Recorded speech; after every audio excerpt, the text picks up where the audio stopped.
Watch through the end, and I will break down the real-world repair cost. Have you been seeing false crash warnings or sudden braking in a 2020-2022 Sentra, 2021-2022 Altima, or 2022-2023 Frontier? Does it feel like the car reacts to a threat that is not there? This is a service bulletin, not a recall, referenced as NTB 21-115B and 11,000-6996. That means it is a guided repair, not a mandatory safety campaign. The core issue is false activation of automatic emergency braking or a forward collision warning. It can happen without a real obstacle directly in your path. For the driver, it may feel like the car slams the brakes with no obvious reason. In traffic, that can be scary because the vehicle behind you may not expect it. You may also hear a sudden chime and see a warning on the dash about a possible collision. Even if braking does not happen, the warning alone can be distracting. One reason owners bring the car in is the unpredictability of the event. It can be intermittent, which makes it hard to trust the system afterward. Another common complaint is that nothing else seems wrong when it happens. In the service information, there may be no related trouble codes stored at all. So the repair path starts with confirming your exact complaint and what you felt. At the dealer, they typically verify the current driver assist module identification.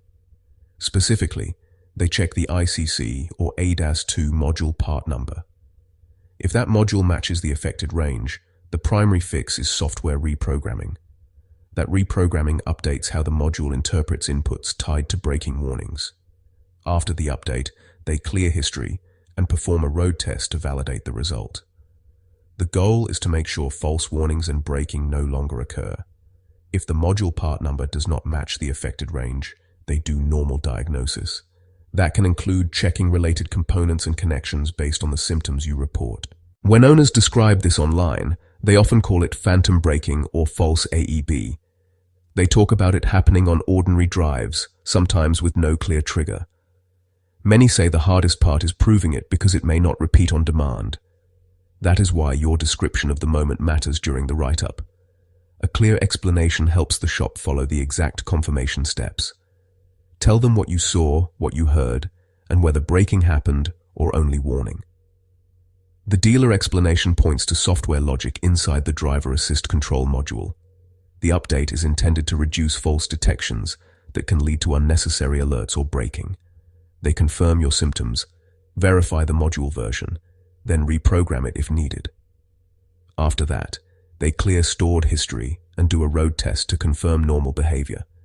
If it still acts up, they check sensor alignment, mounting, and related connections. Owners often describe random warnings, sudden chimes, and braking that feels unnecessary.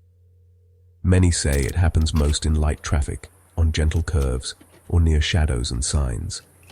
A big complaint is that it feels unsafe because the driver behind you cannot predict it. Another common complaint is that the issue is hard to reproduce on command.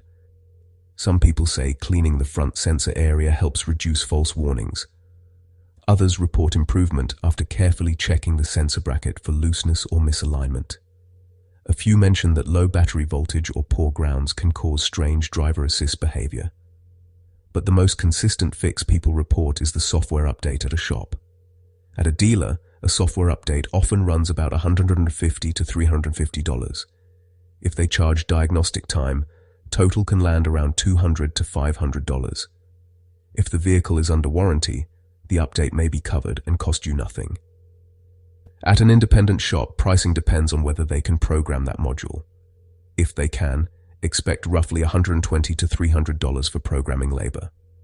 If they cannot, they may refer you to a dealer for the update. If a sensor or bracket is damaged, parts and calibration can push the total into the high hundreds. The key is telling the shop exactly what you experienced and when it happens.